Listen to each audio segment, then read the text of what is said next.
Deus, aleluia. Quero cumprimentar a amada igreja com a paz do Senhor. Amém. Aleluia. Abra sua Bíblia em Apocalipse, capítulo número 3. Enquanto você encontra aí na sua Bíblia, deixa eu aproveitar essa oportunidade para agradecer ao Senhor. Estou tão feliz de estar aqui. Estou muito feliz em estar servindo ao Senhor. Já estou com 8 meses de gestação. E eu estou dizendo ao Senhor, quero ir até os 9, viu? Me deixe pregar até os 9, me sustente. E eu já começo a lhe dizer, tem um pouquinho de paciência comigo hoje, porque o fôlego está curto e a barriga está pesando. Então, já não vou ser mais no mesmo jeito que vocês me conhecem. A gente tem que ter um pouco mais de prudência. Eu espero assim que eu tenha, né? Porque eu digo isso, quando vê, eu não sou. Mas eu espero, porque a gente tem que ter sabedoria. Então, estou aqui muito feliz em estar servindo a Deus. Agradecer ao pastor Edson, pastor Nanini, meu esposo lindo, maravilhoso, que está ali. Hoje é dia dos namorados. Quem aqui é namorado, casado, noivo? Levanta a mão. Namorado, casado. Isso é um povo crente. Não foi para restaurante, não levou para Outback. Ou é pão duro, ou é crente. Eu vou crer que é crente, porque depois daqui vai te levar para o Outback. Recebe. Quem recebeu aí? O pastor recebeu. A irmã Érica chega a estar rindo aqui.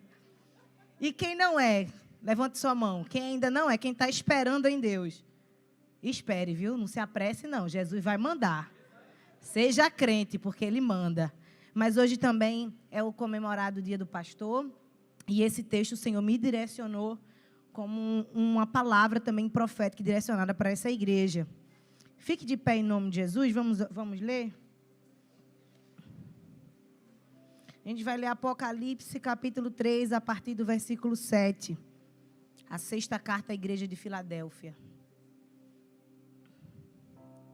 E ao anjo da igreja que está em Filadélfia, escreve: Isto diz o que é santo, o que é verdadeiro, o que tem a chave de Davi, o que abre e ninguém fecha, e fecha e ninguém abre.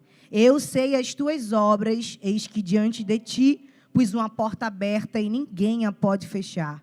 Tendo pouca força, guardastes a minha palavra e não negastes o meu nome. Eis que eu farei aos da sinagoga de Satanás, aos que se dizem judeus e não são, mas mentem. Eis que eu farei que venham e adorem prostrados aos teus pés e saibam que eu te amo. Como guardaste a palavra da minha paciência, também eu te guardarei da hora da tentação que há de vir sobre todo o mundo, para tentar os que habitam na terra. Eis que venho sem demora. Guarda o que tens, para que ninguém tome a tua coroa.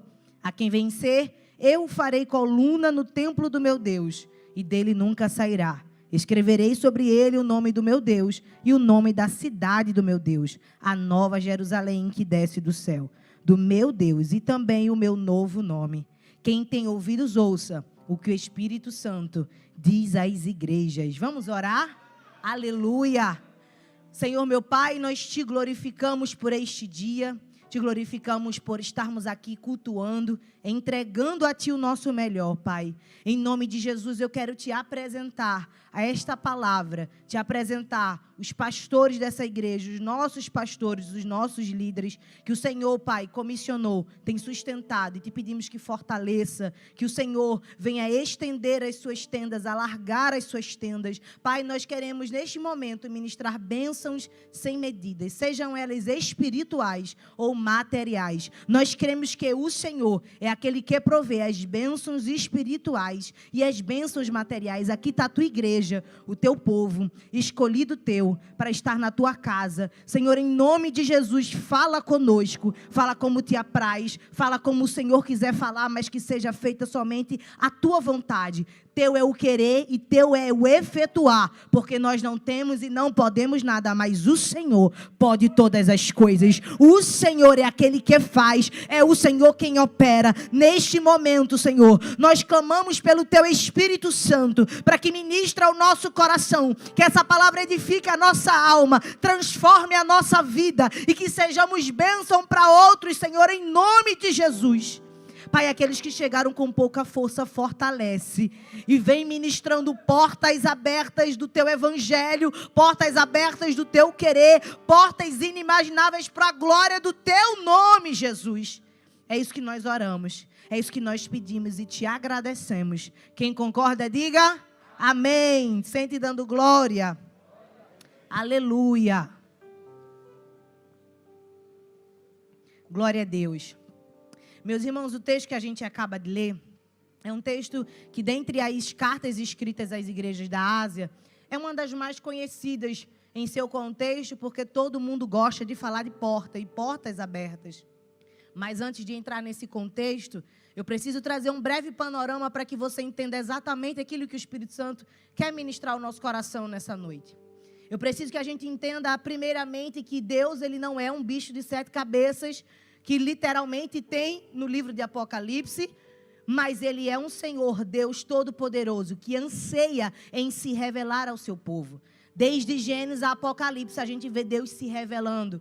E a tradução do Apocalipse no grego, a palavra significa revelação. É o desejo de Deus de mostrar não somente aquilo que Ele é no presente, como Ele revela através da sua palavra aquilo que Ele fez no passado e aquilo que nos espera no futuro. O livro de Apocalipse vem nos revelando a glória de Jesus e os acontecimentos futuros. O livro de Apocalipse é Deus se revelando ao homem. E se não é isso que Ele faz desde o início da sua criação, quando em Gênesis o Senhor se manifesta a Adão e Eva, é Ele que se revela ao homem, não é o homem que se revela a Deus. Quando Deus escolhe Abraão em Gênesis 12, é Ele se revelando a Abraão e não Abraão escolhendo se revelar a Deus. É Deus que escolhe se manifestar, é Deus que escolhe se revelar ao homem. Não existe teologia, não existe NASA, não existe ciência, biologia, não existe nenhum estudo, não existe nada que possa revelar a grandeza do nosso Deus, porque tudo que nós sabemos, tudo que conhecemos, tudo que recebemos, é porque Ele decidiu se revelar, se manifestar através da sua palavra, do sangue de Jesus. Nessa noite, Deus quer se revelar ainda mais a você. Nesta noite, Ele quer falar ainda mais ao teu coração. Abre o teu coração, a tua mente, porque tem gente que tem medo de ler Apocalipse, mas a palavra deixa registrado que aquele que lê e que as ouve, recebe bênçãos de Deus. Há um misticismo, há um dogmatismo estabelecido sobre este livro, porque as pessoas acreditam que ele estabelece coisas ruins. Mas na verdade, no capítulo 1 a gente vai ver, assim no versículo de número 3 diz o seguinte: bem-aventurado aquele que lê e que ouvem essas palavras desta profecia e guardam as coisas que estão escritas, porque o tempo está próximo. Sabe o que é isso? É que da mesma maneira que Deus se manifesta nos Salmos, da mesma maneira que Deus se manifesta nos Evangelhos, mas de uma maneira mais do que especial em Apocalipse, aqueles que lê e que ouvem as palavras dessa profecia recebem bênçãos. Então que a partir de hoje Deus desperte no teu coração o desejo de ler este livro como quem está lendo outras passagens da palavra de Deus, mas que venha com bênçãos materiais e espirituais sobre a tua vida. Porque o inimigo não quer que a gente entre nesse texto, neste livro.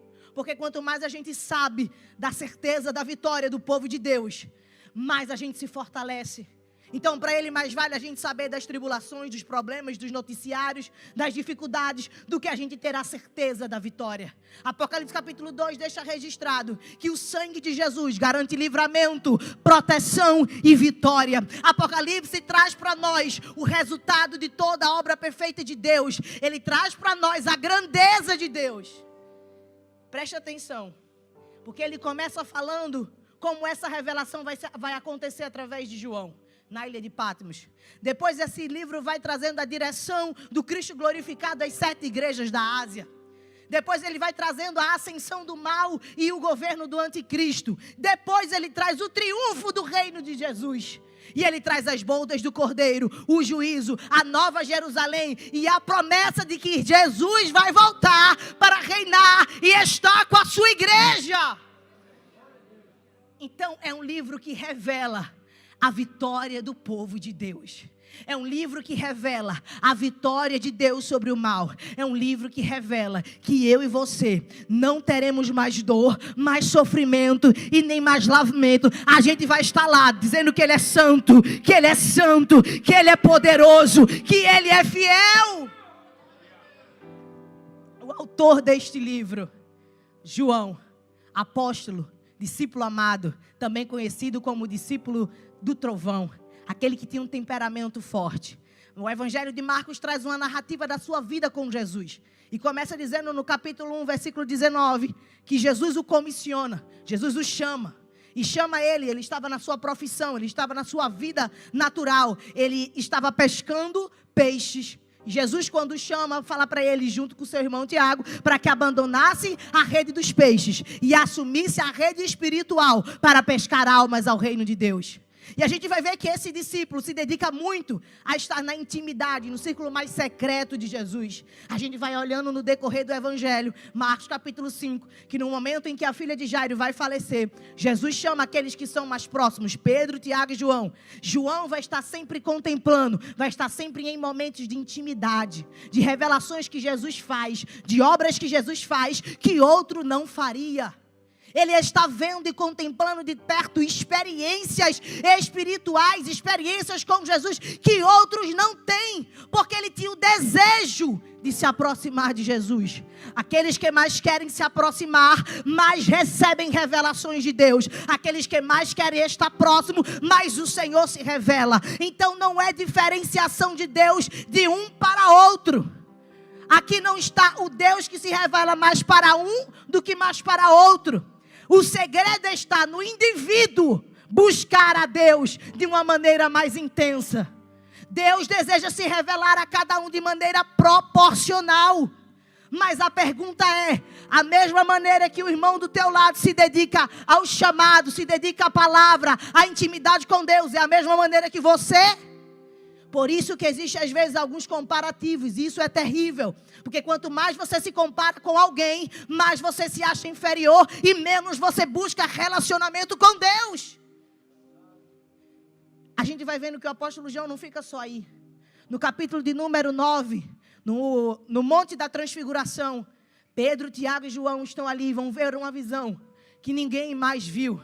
O profeta de um lado, sacerdote de outro e Jesus. Nesse momento ele vai ver coisas que ninguém viu. João também, no capítulo número 14, ele vai ver uma coisa que ninguém viu. No capítulo 14, Pedro, Tiago e João estão juntos com Jesus.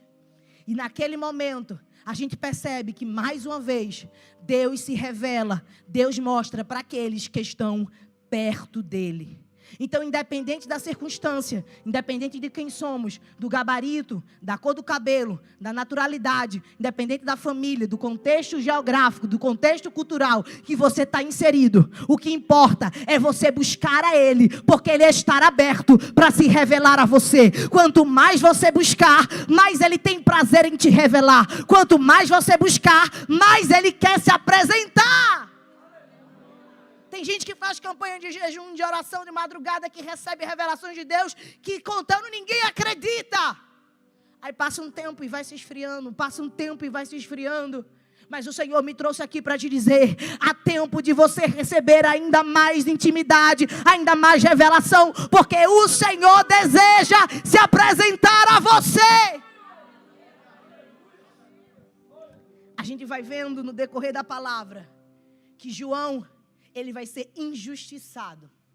Ele é um dos primeiros, o primeiro apóstolo, o primeiro discípulo a acreditar na ressurreição de Jesus. E ele assume um papel de certa liderança na igreja primitiva. Apesar de não ser o líder como Pedro, mas ele está ali sempre acompanhando Pedro. E está vendo as maravilhas de Deus. A igreja primitiva vai sofrer grande perseguição. E esta perseguição, ela aumenta de maneira exacerbada. Até que no período da escrita de Apocalipse, os estudiosos deixam registrado que a perseguição estava diante do governo romano de Nero e Domiciano. Havia um incêndio que os cristãos foram acusados. E se eles já eram perseguidos por conta da sua fé, agora eles estavam sendo acusados injustamente de promoverem mutu, de promoverem conflito, de promoverem coisas ruins na cidade. E por isso agora todos todos os cristãos deveriam ser presos. Aqueles principalmente que fazem parte da liderança deveriam ser injustiçados. Porque a palavra é essa. Evangelho não traz mal a ninguém.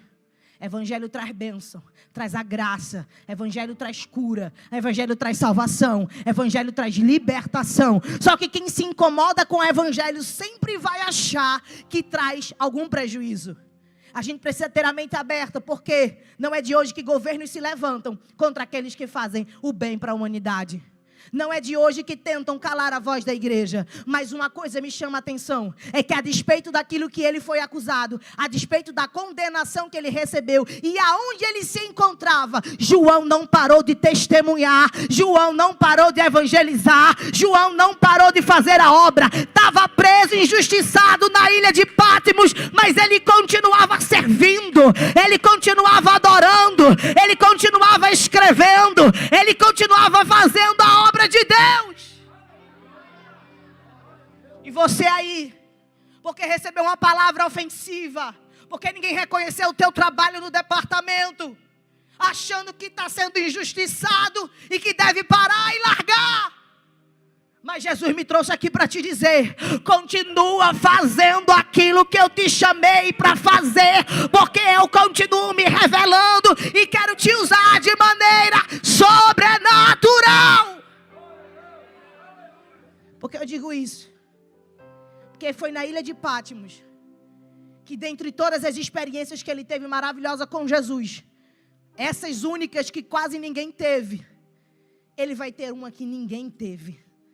Ele vai ter uma específica e única.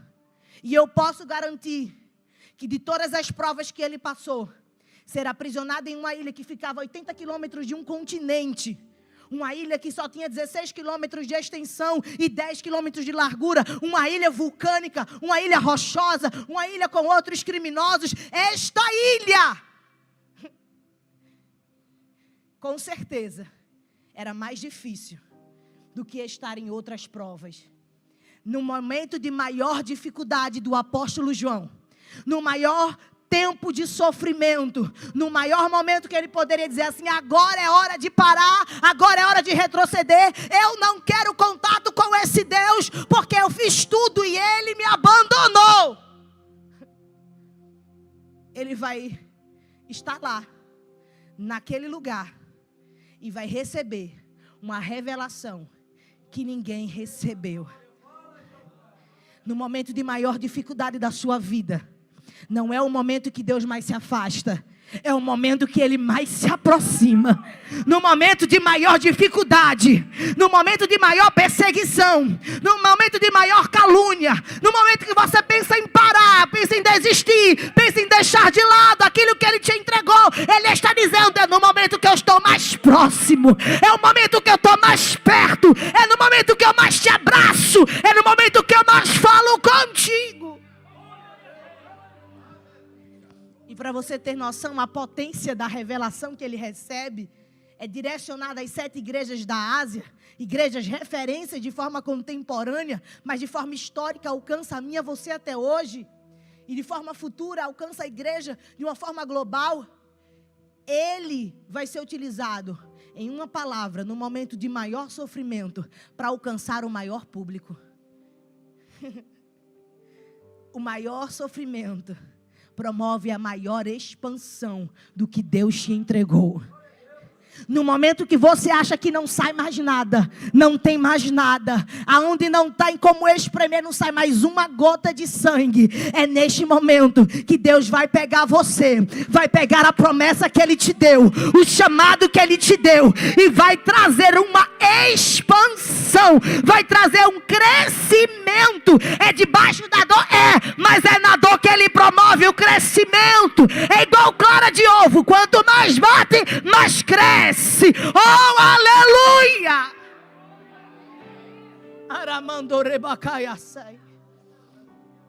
Está doendo, mas está crescendo. Está crescendo. Essa palavra ele recebe de uma maneira espiritual.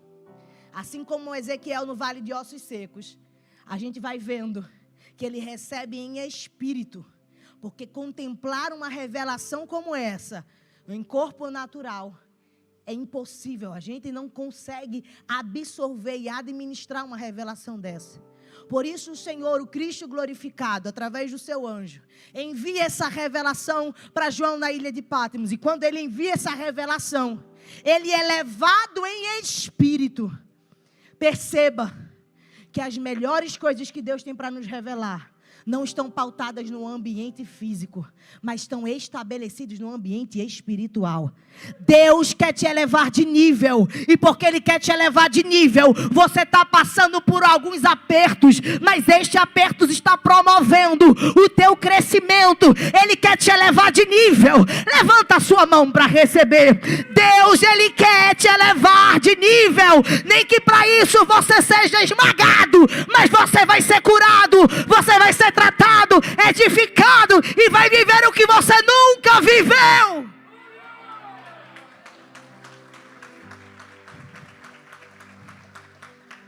Essa visão é tão linda que ele vai dizer no versículo 9 o seguinte: eu, João, que também sou vosso irmão e companheiro na aflição e no reino, na paz em Jesus Cristo, estava na ilha chamada Patmos. A história de João não terminou na ilha de Patmos. A história de João não terminou na prisão. A história de João não terminou neste lugar de injustiça. A história de João não paralisou aqui. Ele continuou a fazer a obra até o dia que o Senhor o recolheu.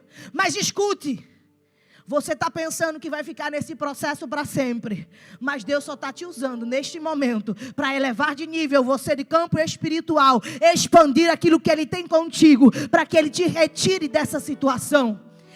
Estava, repita comigo, estava.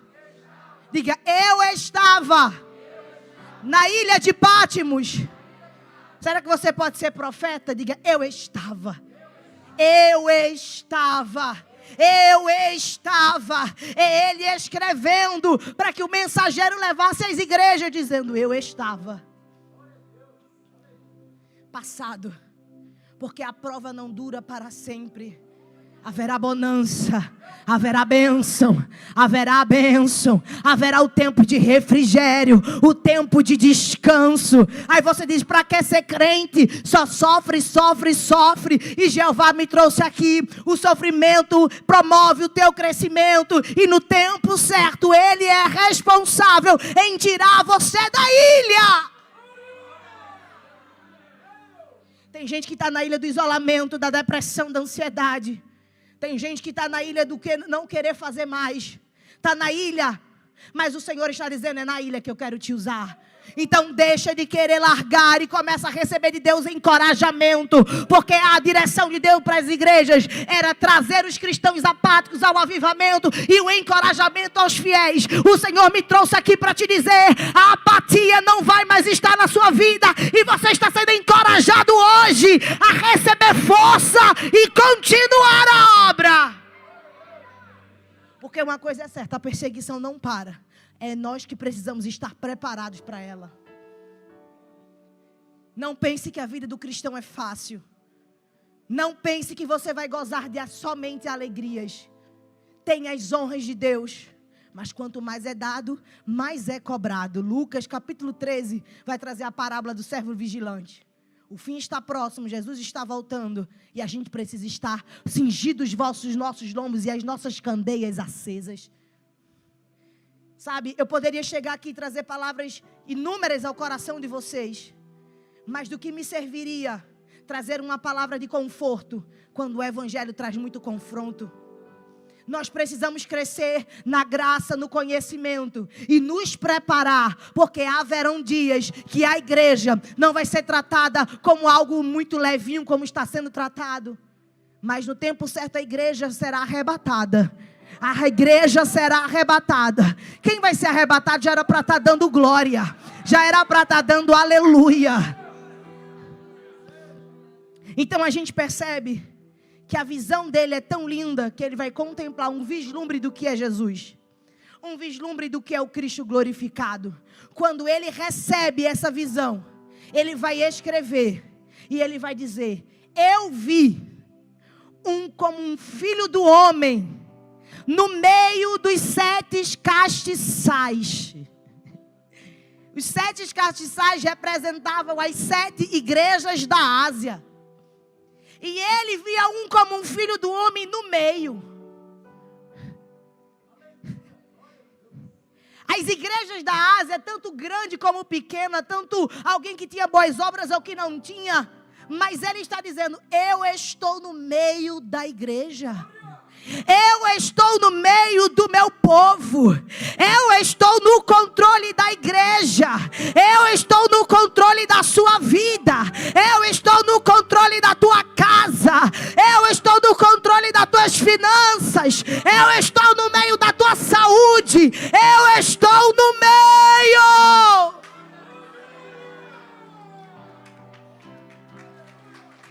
No meio.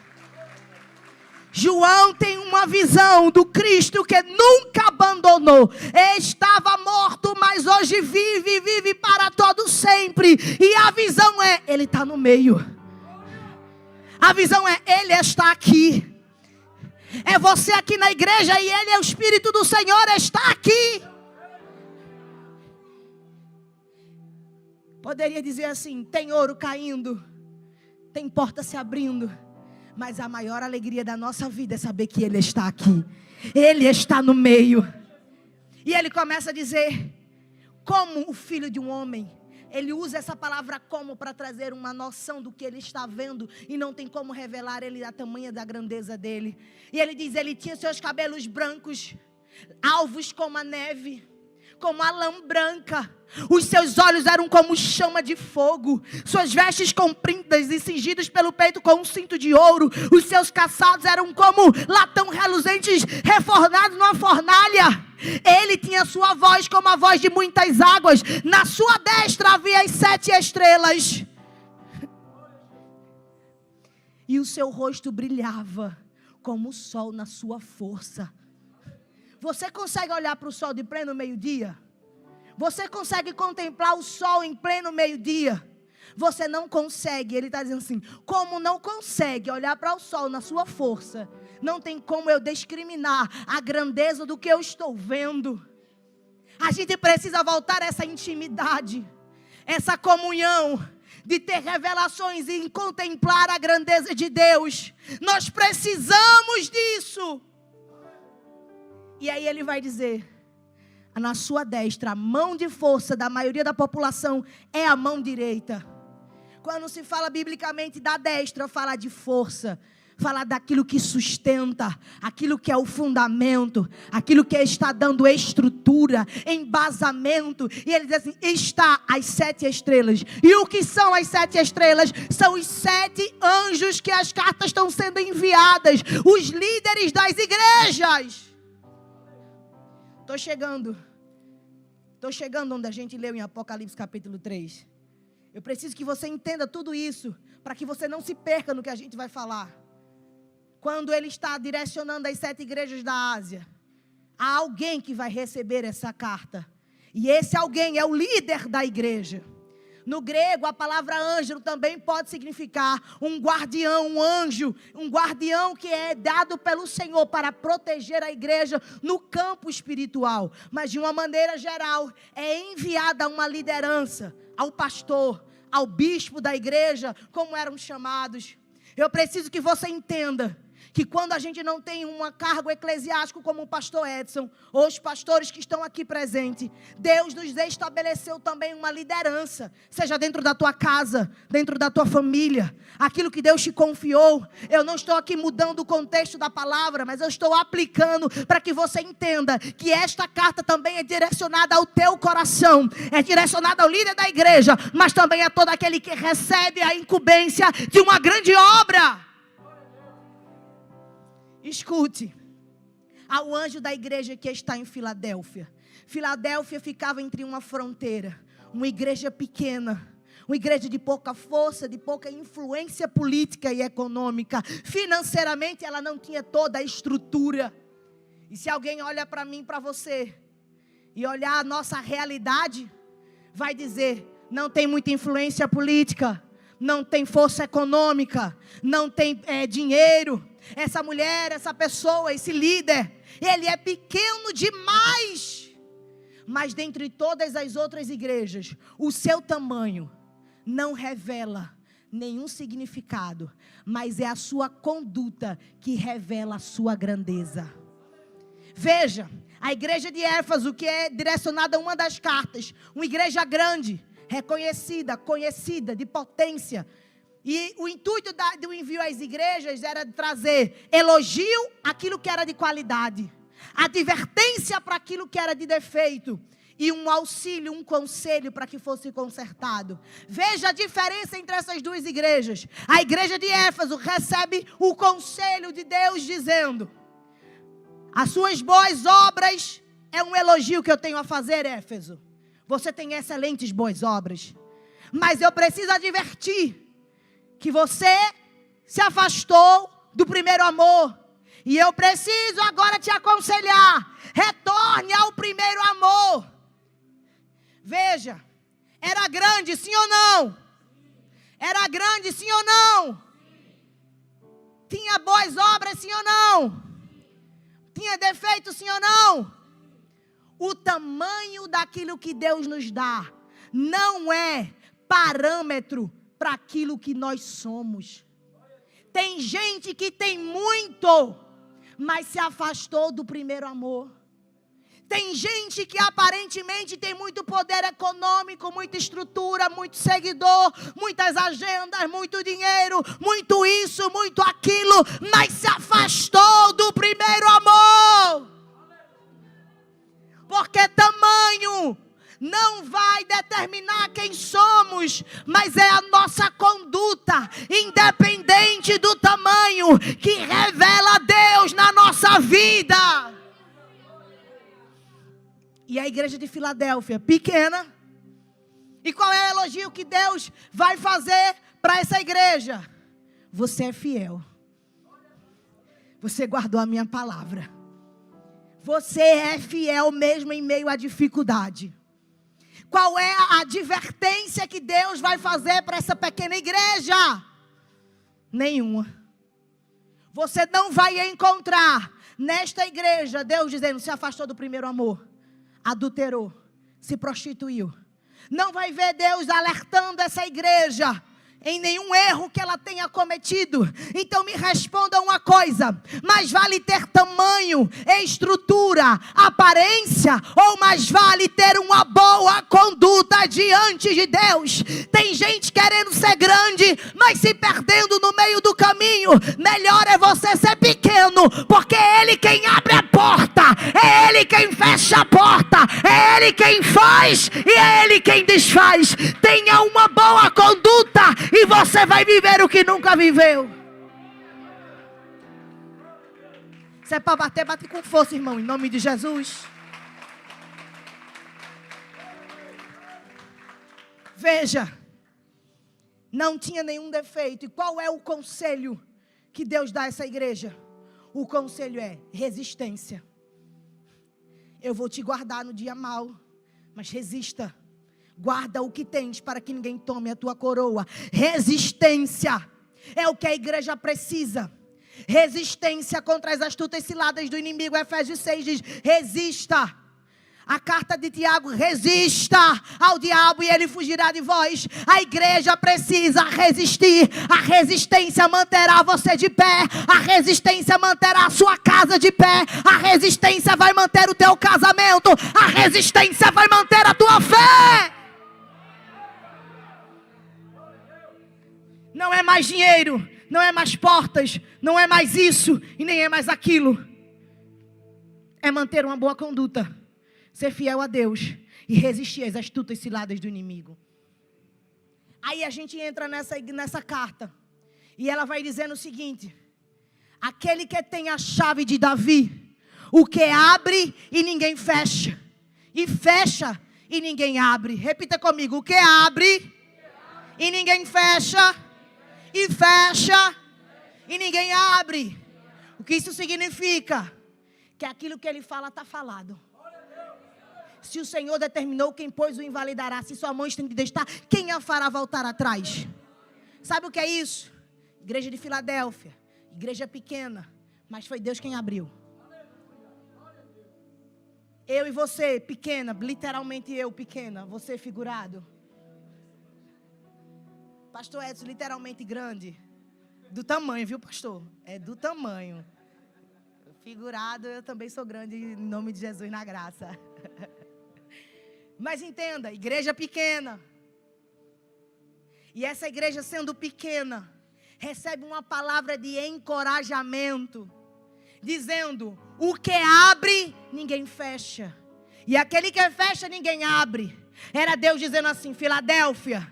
É Deus dizendo para mim, para você, e dizendo, fulano, ciclano, André L, pastor Edson, pode não ter estrutura, influência política, pode não estar no hall dos mais sociais, dos mais influentes, pode não estar no meio dos blogueiros, pode não estar nas agendas mais famosas, mas escuta uma coisa, eu abri a porta e só eu tenho o poder de fechar. Eu te coloquei aí, eu te chamei, eu te separei, e quando eu coloco alguém, quando eu abro uma porta, ninguém pode impedir, ninguém pode fechar, ninguém pode parar. Levanta a tua mão. Sabe por quê? Teve gente que chegou aqui decretado por alguém, acusado por alguém, alguém tentando fechar e impedir aquilo que ele te deu. Mas o Senhor me trouxe aqui para te dizer, recebe força, resista, porque o Senhor te colocou aí e você vai permanecer aí. Essa porta aqui, de forma literal, os estudos nos revelam que é a porta da salvação. O que significa isso? Somente Jesus tem o poder de abrir a chave do reino de Deus. Só Ele tem poder de fazer com que alguém seja salvo. Porque a salvação não é por obras humanas, não é por imposição de mãos, a salvação não é por deuses estranhos, deuses de barro, não é por outro caminho. Somente Jesus, que morreu na cruz do Calvário, ressuscitou no terceiro dia, está vivo através do seu sangue. Aquele que crê nele, que confessa Ele como único e Senhor e Salvador da sua vida, ele recebe uma porta aberta, e só Deus tem poder de fechar. Sabe o que significa isso? É Jesus dizendo, sou eu quem digo quem é salvo e quem não é. Porque sou eu quem abro a porta da salvação. Sou eu quem digo entra, e sou eu quem digo sai. Aqui deixa claro que Ele também pode fechar. E quando Ele fecha, ninguém abre. A porta da salvação do reino de Deus que será estabelecido é uma chave que Ele está dizendo, eu tenho a chave que abre. E a gente sabe que a chave abre alguma coisa. Não é verdade? Porta de carro, porta de casa, normalmente chave só abre porta. Tem a chave que abre gaveta, tem a chave que abre mala, mas de uma forma, de um contexto geral, toda chave abre uma. Vocês estão dormindo, né? Toda chave abre uma. Repita comigo, toda chave abre uma. Então, de forma teológica, a gente sabe que a porta aqui é da salvação. Mas agora eu vou aplicar a igreja de Filadélfia. Por quê? Porque ela foi chamada para evangelismo. Ela foi chamada para fazer a obra. Então sobre ela também há a porta do alcance do evangelho, para pregar a palavra de Deus. Então, a despeito da perseguição, a despeito do que estava se levantando contra ela, aquela porta ninguém poderia fechar. Ninguém poderia tocar. Tem portas na nossa vida que o Senhor abriu, e agora eu vou aplicar para a minha e para a sua vida. Que pode o chefe tentar fechar, pode o vizinho tentar impedir, pode fulano tentar colocar o pé, pode alguém tentar tirar, pode alguém falar contra o teu nome, falar calúnias ao teu respeito, mas o Senhor está dizendo, a chave ainda está na minha mão, a chave ainda está na minha mão, a chave ainda está na minha mão. Diga assim, Jesus tem a chave. Guarda isso, Jesus tem a chave. A chave que abre o quê? Meu Deus do céu, a chave que abre o quê? Glória, eu que estou grávida, sem ar, e você que está aí morrendo, minha gente. Em nome de Jesus. Uma chave que abre uma porta. João, capítulo de número 10, versículo 7 e 9. Eu sou a porta da ovelha. Jesus é aquele que tem a chave. E Jesus é também a porta. Sabe o que ele está dizendo? Eu quem abro aquela fechadura. Ele quem abre. Aquilo que está travado, aquilo que está amarrado, aquilo que está emperrado, aquilo que precisa de um altilube, de um olhinho, de uma ajudinha, de uma forcinha. Aquele que está precisando de uma ajuda. Jesus está dizendo, eu tenho a chave. Ele ainda quebra os ferrolhos de bronze e despedaça as portas de ferro. Ele ainda faz. Ele tem a chave. Ele tem a chave do coração endurecido, que não quer voltar para Jesus, que não quer fazer aliança com Ele. Ele tem a chave que vai aonde ninguém vai e cura de enfermidade que remédio psicoterápico não resolve. Ele ainda tem a chave da salvação para aquele que não quer nenhum contato com Ele. Ele tem a chave para tirar empresas da falência e trazer ao lugar de honra. E eu não estou trazendo isso para você ficar feliz, não. É porque o Deus que fala, que cuida e que acrescenta, também é o Deus que cuida das finanças. Mas Ele também é a porta. Sabe o que é isso? Tem gente que tem a chave, mas não tem porta nenhuma. Mas que bom que eu e você tem o dono da chave, que é a porta. Ele é quem abre e Ele é a porta. Sabe o que Ele está dizendo? Você não precisa da ajuda de fulano e nem de cicrano, porque eu sou a porta que você precisa. Entra pela porta que tem auxílio. Entra pela porta que tem proteção. Entra pela porta que tem providência. Ele é a porta do recurso. Ele é a porta da tua vida. Ele é a porta. Que bom que tem chave e que tem porta. Porque quando tem chave, precisa abrir alguma coisa. E quando não tem nada de portas físicas, a gente sabe que Ele é tudo que a gente precisa. Pode estar o mundo fechado, mas a porta do céu continua aberta. Ele, além de ser a chave e a porta, Mateus capítulo 7, versículo 7 vai dizer, pedi, peça e será dado. Busque e achareis. Bata e será aberta. Porque todo aquele que pede recebe, aquele que busca encontra, e aquele que bate é aberto. Sabe o que é isso? Às vezes você não está vendo o caminho de porta nenhuma, mas o Senhor está dizendo, quanto do teu tempo tu tem colocado disponível para me buscar, para receber o que eu quero te dar e abrir a porta que eu quero abrir na tua vida. Eu vou profetizar, levante sua mão. Quem não precisa falar em língua estranha para profetizar. E receba daí. O Senhor que tem a chave é o Senhor que é a porta. O Senhor está ouvindo aquele que pede, aquele que busca, aquele que bate. E no nome de Jesus, o Senhor derrame sobre você um testemunho de porta aberta. Um testemunho de porta aberta. Um testemunho de porta aberta. Que ainda no mês de junho, você possa trazer o seu oferta de gratidão, oferecendo ao Senhor pela porta que Ele abriu. Aí ele continua dizendo, eu sei as tuas obras, eis que de ti pus uma porta aberta e ninguém pode a fechar. Tendo pouca força, guardaste a minha palavra e não negastes o meu nome. Sabe o que ele está dizendo? É que você está num momento difícil. Está num momento complicado. Se você pudesse narrar a tua história, os últimos acontecimentos da tua vida, só você sabe, às vezes a conta bancária está cheia, a despensa está cheia, mas só Deus contempla a tua mente. Às vezes você está tudo bem, mas a tua saúde não está bem. Cada um carrega algo que tira a sua força. Mas o Senhor está dizendo, tendo pouca força, guardastes a minha palavra e não negastes o meu nome.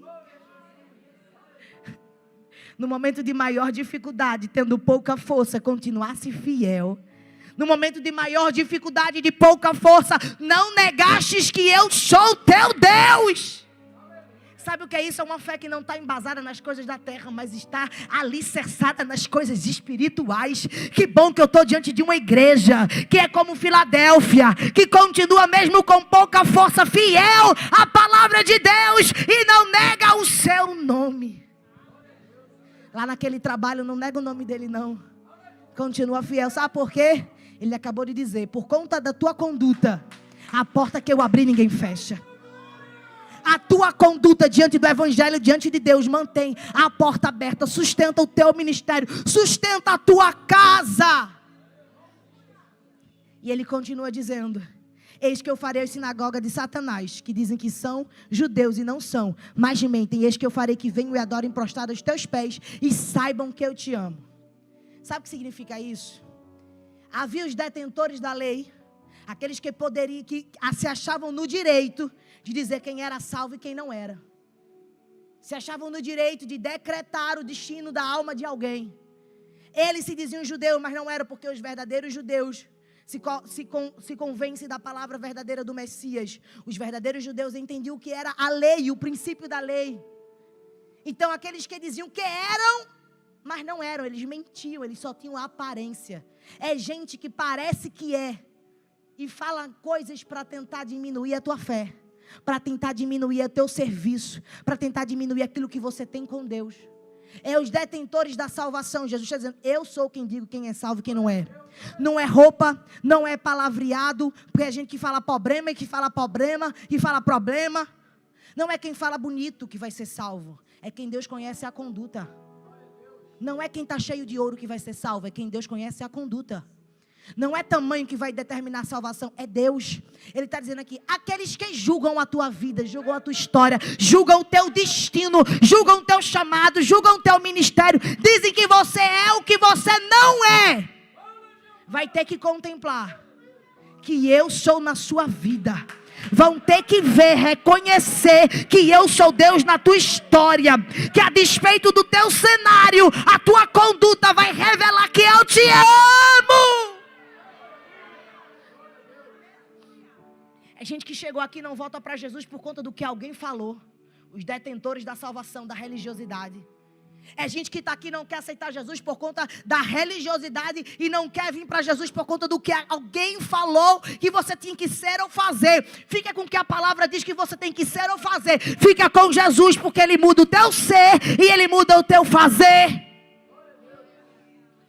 É gente que está longe de Jesus por conta dos detentores da salvação. Mas só Jesus tem poder de fazer. Vão ter que reconhecer que Jesus é na sua vida. Vão ter que reconhecer que Ele está na tua casa. Vão ter que reconhecer que Jesus te ama. Sabe o que é isso? É gente que chegou aqui com frustração de palavras contrárias, de destinos contrários, de oferecimento de pessoas ao teu respeito, dizendo que você não dava, não tinha e não tinha como, porque Jesus não te ama. Por causa de um pecado. Mas Jesus me trouxe aqui para te dizer que Ele entregou a própria vida na cruz do Calvário por amor a você. A pergunta é, você ama Ele a ponto de entregar a sua vida a Ele? Fique de pé em nome de Jesus. As pessoas reconhecem que Deus é na nossa vida, não é pelo que temos, mas é pela nossa conduta, pelo que nós somos. Não é pela proporção daquilo que nós temos de vida aparente, é na proporção do que temos na vida espiritual, naquilo que nós buscamos de forma espiritual. Jesus ama você, e Ele está dizendo, muitos te julgam, te criticam, falam da situação do teu presente, mas tendo pouca força, guardastes a minha palavra e não negastes o meu nome. Terão que reconhecer que eu sou na sua vida, que você é minha filha, que você é meu filho, que eu te amo. Porque tem gente que chegou aqui com um vizinho, com mãe, com tantas pessoas dizendo assim, você não é crente, Deus não te chamou, Ele não te escolheu, Ele não te ama tanto. Por que você está passando por isso? Porque essa prova chegou, porque essa dificuldade chegou. Mas Jesus está dizendo que a despeito do cenário, vão ter que reconhecer que Ele é na sua vida e que Ele te ama, porque Ele colocou uma porta diante de ti. Para finalizar, como guardaste a palavra da minha paciência, eu te guardarei da hora da tentação que há de vir sobre todo mundo para tentar os que habitam na terra. A proteção de Deus, recebe, levanta a tua mão. a proteção de Deus, livramento de Deus. Ele está guardando a tua vida e Ele guardará a tua alma do dia da tribulação. A igreja será arrebatada e você vai contemplar as promessas que Ele tem. E Ele diz: eis que venho sem demora, guarda o que tens para que ninguém tome a tua coroa. Guarda a tua intimidade, o teu relacionamento, a tua aliança com Deus. Porque a coroa do galardão da justiça está separado para você receber no céu. Guarda o que você tem, para que a porta não seja fechada e você fique na terra. Guarda o que você tem, para que a porta da salvação, você entre por ela. Ela é estreita, mas até o mais cheinho, o mais fortinho vai entrar, se tiver com Jesus. Os últimos versículos. A quem vencer, eu farei coluna do templo do meu Deus, dele nunca sairá. Escreverei sobre ele o nome do meu Deus, o nome da cidade do meu Deus, a Nova Jerusalém, e também o meu novo nome.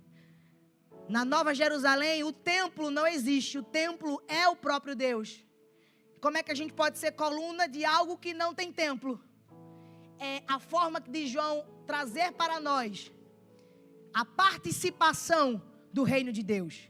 Ele é o templo e nós seremos coluna, participantes deste reino. Receberemos um novo nome, o nome de Jesus. Estaremos na Nova Jerusalém, um novo reino, um novo lugar.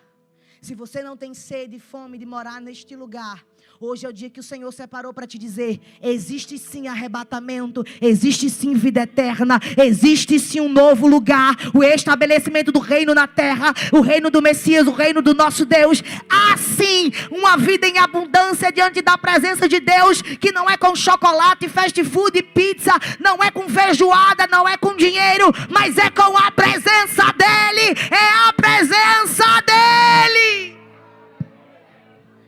E o último versículo: quem tem ouvidos ouça o que o Espírito Santo diz às igrejas. Que seja desentupido o seu ouvido aí agora, que toda cera caia por terra em nome de Jesus, e que você possa ouvir esta palavra. O Espírito Santo está falando com você, está dizendo ao teu coração: fica comigo, porque eu tenho um destino de vida eterna para você. Não larga a tua salvação, não larga a tua fé, não te afastes do caminho, permaneça fiel, porque a porta está aberta, Ele sustenta a porta. Resista à tentação, porque o dia está próximo e Ele vai voltar para buscar a sua igreja. Essa palavra que o Senhor me concedeu é uma palavra de encorajamento, para que a tua fé não esteja alicerçada em coisas, mas esteja alicerçada nele e nas promessas que Ele tem para a nossa vida e para a nossa alma. Tem gente que chegou aqui e não conhecia sobre a salvação, sobre a vida eterna, sobre como funciona. Tem gente que é crente, que estava aqui e não sabia como funcionava.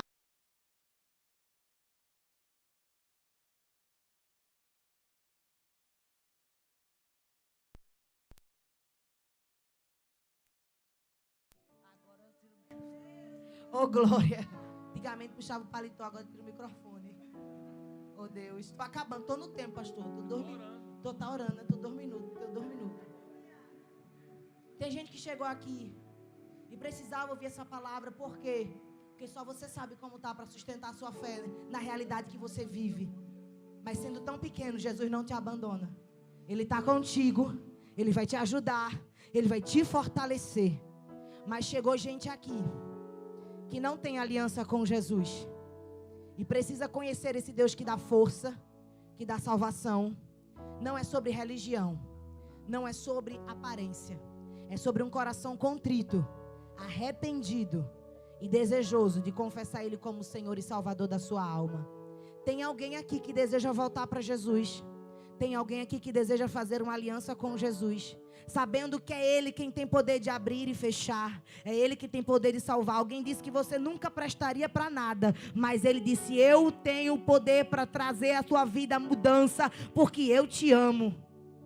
Eu quero convidar aqui na frente você que quer voltar para Jesus, você quer fazer uma aliança com Jesus, você nunca fez, veio aqui, veio visitar, ouvir uma palavra, e Deus está falando com você, e Deus está dizendo: eu te amo. Aqueles que disseram que você não ia dar para nada vão ter que ver que eu sou na sua vida. Aqueles que julgaram o teu presente não conhecem o teu futuro, mas eu contemplo o teu futuro porque eu já estou lá. Você que quer aceitar Jesus, sai do teu lugar aí agora. Você que quer voltar sabendo que estava longe dos caminhos, o Senhor está dizendo, a porta está aberta. Eu abro a porta, eu tenho a chave, sou eu quem sustenta a tua vida.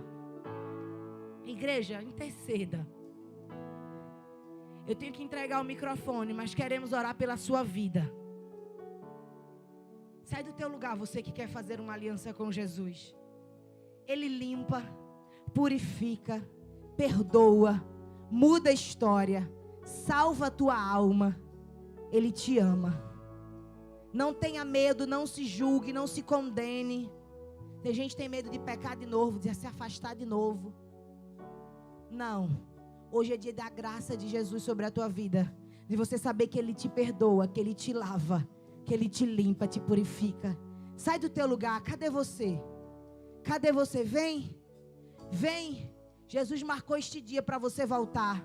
Marcou este dia para você confessar. Marcou este dia para mudar a tua história. Ele está dizendo, eu te amo. Não pensa no que vão falar. Pensa no que eu digo ao teu respeito. Se tem alguém aí, sai do teu lugar. Foi uma palavra direcionada à igreja, direcionada ao anjo da igreja, mas também uma palavra direcionada ao teu coração. Você decide hoje se vai morar na Nova Jerusalém, junto com a igreja, ou se vai continuar aí neste banco. Porque quando Ele voltar, Ele vai arrebatar a igreja. E você vai subir ou vai ficar? Eu vou chamar mais uma vez, eu vou contar até 3 e vou entregar o microfone. Eu conto 1, sai daí, vem, receba a coragem de Jesus. Eu conto 2. Eu sei que você pode estar pensando, para quê? Eu vou errar de novo, eu vou pecar de novo, a minha realidade é essa. Mas Jesus está dizendo, quando eu estou na sua vida, eu sustento a tua vida. Eu conto 3, sai do teu lugar, sai daí. Receba a coragem, vem em nome de Jesus. Eu agradeço a rica oportunidade. Deus abençoe a igreja. Deus abençoe a tua casa. Amém.